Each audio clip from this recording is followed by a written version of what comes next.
പ്രിയ സഹോദരി സഹോദരന്മാരെ, ഉൾക്കാഴ്ചയിലേക്ക് ഏവർക്കും സ്വാഗതം.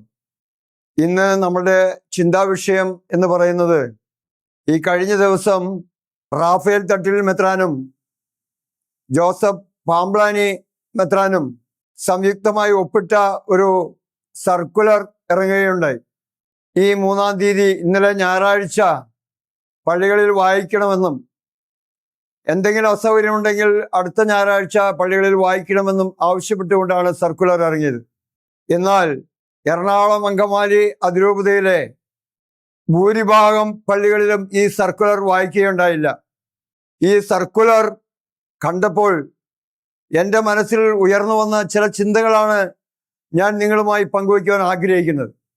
ഒറ്റപ്പെടലുകളുടെ സഹനങ്ങൾക്കിടയിൽ അടിസ്ഥാനരഹിതമായി വിമതരും വഴിപിഴച്ചു വരുമെന്ന് വിധിക്കപ്പെട്ടപ്പോഴും ദൈവദത്തമായ വിശുദ്ധ അധികാരം ദുർവിനിയോഗിക്കപ്പെട്ടപ്പോഴും സഭയിൽ ശീശ്മരും പാഷാണ്ടികളെന്ന് മുദ്ര കുത്തപ്പെട്ടപ്പോഴും മഹറം ചൊല്ലി നിങ്ങളെ പുറത്താക്കുമെന്ന് മെത്രാന്മാർ ഭീഷണിപ്പെടുത്തിയപ്പോഴും ചങ്കൂറ്റത്തോടുകൂടി ചങ്കുറപ്പോടുകൂടി ധൈര്യസമേതം എറണാകുളം അങ്കമാലി അതിരൂപതയിലെ ദൈവജനം ഒറ്റക്കെട്ടായി നിന്നുകൊണ്ട് പറഞ്ഞ ഒരു കാര്യമുണ്ട്: ജനാഭിമുഖ കുർബാനയല്ലാതെ മറ്റൊരു കുർബാനയ്ക്കും മറ്റൊരു കാര്യത്തിനും ഒരു വിട്ടുവീഴ്ചയും ഞങ്ങൾ തയ്യാറില്ല എന്ന്. പ്രിയപ്പെട്ട മെത്രാന്മാരെ, ആ സർക്കുലറിൽ നിങ്ങൾ പറയുന്നു മാർപ്പാപ്പ ആഹ്വാനം ചെയ്ത ഏകീകൃത കുർബാന നടപ്പിലാക്കണമെന്ന്.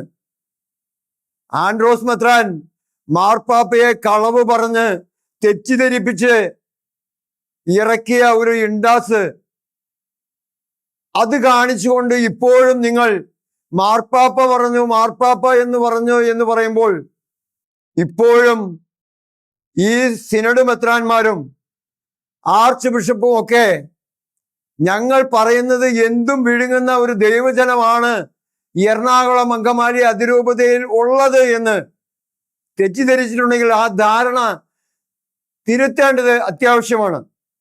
അടിവരയിട്ട് ഒരു കാര്യം പറയുവാൻ ആഗ്രഹിക്കുകയാണ്. ഞങ്ങളുടെ 21 വൈദികരെ പോലീസിനെ കൊണ്ട് തല്ലി ചതച്ചപ്പോൾ ഞങ്ങൾ പ്രതികാരം ചെയ്യാതിരുന്നത്, ഞങ്ങൾ അക്രമത്തിന്റെ മാർഗം ഉപയോഗിക്കാതിരുന്നത് ഞങ്ങളുടെ ബലഹീനതയായി നിങ്ങൾ കാണരുത്. ഞങ്ങളുടെ ആരാധന കേന്ദ്രത്തിൽ ബലിപീഠം നിങ്ങൾ നക്കാപ്പിച്ച കൊടുത്ത് ഗുണ്ടകളെ ഇറക്കി തകർത്തപ്പോൾ ആത്മസംയമനം പാലിച്ചത് ഒരു ബലഹീനതയായി മെത്രാന്മാരെ നിങ്ങൾ കാണരുത്. അടിസ്ഥാനപരമായി ദൈവത്തിലുള്ള വിശ്വാസം കൊണ്ടും യേശുവിനെ പ്രതി ചില നിലപാടുകൾ ഉള്ളത് കൊണ്ടാണ് സമാധാനത്തിന്റെ പാതയും അന്തരീക്ഷവും സൃഷ്ടിക്കാൻ വേണ്ടി ഞങ്ങൾ സമചിത്തത പാലിക്കുന്നത്. എന്നാൽ നിങ്ങൾ പോലീസിനെയും പട്ടാളത്തെയും ഇറക്കി ഭീഷണിപ്പെടുത്തി എറണാകുളം അങ്കമാലി അതിരൂപതയിൽ സിനഡ് കുർബാന നടപ്പാക്കാമെന്നാൽ വിചാരിച്ചാൽ അത് വെറും വ്യാമോഹമാണ് എന്ന് മാത്രം പറയുവാൻ ഞാൻ ആഗ്രഹിക്കുകയാണ്. നിങ്ങൾ 300ഓളം പോലീസുകാരെ വെച്ച് അരമനയുടെ ഗേറ്റിന് കാവൽ നിർത്തിയല്ലോ. നിങ്ങൾ കണ്ടു കാണുമെന്ന് ഞാൻ വിചാരിക്കുന്നു. ആ ഗേറ്റ്, ആ ചങ്ങലയിട്ട് പൂട്ടിയ ഗേറ്റ് തള്ളി തുറക്കുവാൻ എറണാകുളം അങ്കമാലി അതിരൂപതയിലെ ദൈവജനത്തിന് കഴിഞ്ഞു എന്നുള്ളതാ. അപ്പോൾ ഞങ്ങൾ ശക്തരാണ്, ഒരു സംശയവും വേണ്ട. ഇപ്പോഴും അതേ ആർജവത്തോടു കൂടി തന്നെ പറയുകയാണ്, എറണാകുളം അങ്കമാലി അതിരൂപതയിൽ ജനാഭിമുഖ കുർബാന വേരിയന്റായി കിട്ടുന്നത് വരെ ഞങ്ങളുടെ ഈ പോരാട്ടം തുടർന്നുകൊണ്ടേയിരിക്കും. ഒരു പന്തലിൽ 2 തരം വിഭവങ്ങൾ വിളമ്പുന്നത് എങ്ങനെയാണ് മെത്രാനെ? എൻ്റെ സംശയമാണ്. ഒരു വീട്ടിൽ അടുക്കളയിൽ 2 കലം വെച്ച് ഭക്ഷണം കഴിക്കാൻ തുടങ്ങിയാൽ എങ്ങനെയിരിക്കും? എൻ്റെ മെത്രാനെ. കാരണവന്മാര് ഒരു പഴഞ്ചൊല്ല് പറയാറുണ്ട്, സ്വരം നന്നായി നിൽക്കുമ്പോൾ പാട്ട് നിർത്തണമെന്ന്. മാന്യതയുള്ള കുടുംബങ്ങളിൽ 2 കരം വെക്കുന്ന അവസ്ഥ വന്നു കഴിഞ്ഞാൽ മക്കളോട് തിരിഞ്ഞു പോകാനാണ് പറയുക. ഒരിക്കലും അനുവദിക്കാറില്ല. കാരണം അത് കുടുംബത്തിൽ കലഹമുണ്ടാകും.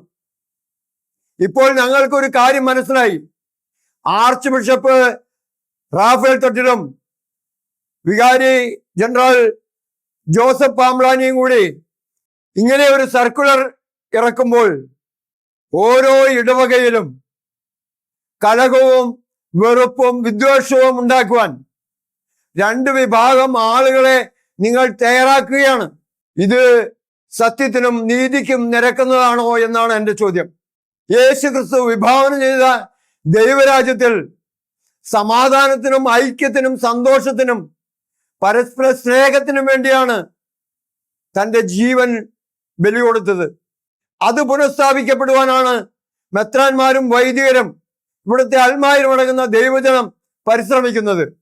അതിനെ തുരങ്കം വയ്ക്കാൻ നോക്കുന്ന മെത്രാന്മാരോട് ഒന്നേ പറയാനുള്ളൂ, അത് എറണാകുളം അങ്കമാലി അതിരൂപതയിൽ നടക്കില്ല, നടത്താൻ സാധിക്കുകയുമില്ല. നമ്മൾ സമാധാനത്തിന്റെ അന്തരീക്ഷത്തിലായിരുന്നു, സമാധാനത്തിന്റെ പാതയിലായിരുന്നു, സ്നേഹത്തിന്റെയും ഐക്യത്തിന്റെയും കെട്ടുറപ്പിന്റെയും പാതയിലായിരുന്നു ഈ കണ്ട വർഷങ്ങൾ മുഴുവനും ജീവിച്ചു പോന്നത്. നമുക്കൊരു അഭിപ്രായ വ്യത്യാസങ്ങളും ഉണ്ടായിരുന്നില്ല. എന്നാൽ മെത്രാന്മാരുടെ ചില സ്വാർത്ഥ ലക്ഷ്യങ്ങൾ നേടുന്നതിന് വേണ്ടി നമ്മളെ വിശ്വാസികളെ ഇവർ 2ആയി തിരിക്കുകയാണ്. അത് നമ്മൾ ആരാധിക്കുന്ന ദൈവികമായ ദൈവദത്തമായ വലിയ ഒരു കാര്യം, നമ്മളുടെ ആരാധനാപാത്രം ദൈവത്തെ മുന്നിൽ നിർത്തിക്കൊണ്ടാണ് ഇവർ നമ്മളെ 2 ഗ്രൂപ്പായിട്ട് തിരിക്കുന്നത്. ഈ കെണിയിൽ നമ്മൾ വീണു പോകരുത്. 2 മുട്ടാടനുകളെ തമ്മിൽ അടുപ്പിച്ച് ചോര വീഴുമ്പോൾ അത് നക്കി കുടിക്കുന്ന കുറുക്കനെ പോലെ നമ്മളെ തമ്മിൽ തല്ലിച്ച് അതിൻ്റെ നടുവിൽ നിന്ന് അവർക്ക് ചില സ്വാർത്ഥ നേട്ടങ്ങൾ, എറണാകുളം അങ്കമാലി അതിരൂപതയുടെ സമ്പത്തും അധികാരവും തട്ടിയെടുക്കാനുള്ള ഈ നിഗൂഢ പദ്ധതിയെ വിശ്വാസികൾ ഈ നോയമ്പ് കാലത്ത് ഒറ്റക്കെട്ടോടുകൂടി ചെറുത്ത് തോൽപ്പിച്ച് നമ്മുടെ ഈ എറണാകുളം അങ്കമാലി അതിരൂപതയിൽ ഇവിടുത്തെ ജനങ്ങൾ ഈ 60 വർഷം ആചരിച്ചു പോന്ന ജനാഭിമുഖ കുർബാനയ്ക്ക് വേണ്ടി നമ്മളെല്ലാവരും ഒറ്റക്കെട്ടായി ഒരുമിച്ച് മുന്നോട്ട് നീങ്ങണമെന്ന് അഭ്യർത്ഥിച്ചുകൊണ്ടും അതിനുവേണ്ടി എന്ത് വില കൊടുക്കേണ്ടി വന്നു കഴിഞ്ഞാലും അത് കൊടുക്കാൻ നമ്മൾ തയ്യാറാണെന്നും, മറിച്ച് നമ്മളെ 2 വിഭാഗമാക്കുന്ന ഒരു തീരുമാനത്തിനും നമ്മൾ നിന്നു കൊടുക്കുകയില്ല എന്ന് ഉറക്കെ പ്രഖ്യാപിക്കണമെന്ന് ആവശ്യപ്പെട്ടുകൊണ്ട് ജനാഭിമുഖ കുർബാന നമുക്ക് വേരിയൻ്റായിട്ട് നൽകി ഈ നോയമ്പ് കാലത്ത് ശാന്തമായി സമാധാനമായി ജീവിക്കാനുള്ള ഒരു അവസരം ഒരുക്കണമെന്നും ഒരിക്കൽ കൂടി സിനഡ് മെത്രാന്മാരോട് ഞങ്ങൾ അഭ്യർത്ഥിക്കുകയാണ്. ഇല്ലെങ്കിൽ ഞങ്ങൾ അത് നേടുന്നത് വരെ എറണാകുളം അങ്കമാലി അതിരൂപതയിലെ ദൈവജനം ഒറ്റക്കെട്ടായി ഒരു സമരത്തിൻ്റെ വേലിയേറ്റത്തിലേക്ക്, സമരത്തിൻ്റെ പുതിയ ഒരു മുഖത്തേക്ക് വീണ്ടും കടന്നു വരും എന്ന് പറയുവാൻ ഞാൻ ആഗ്രഹിക്കുന്നു. എന്നെ ശ്രവിച്ച എല്ലാവർക്കും നന്ദി, നമസ്കാരം.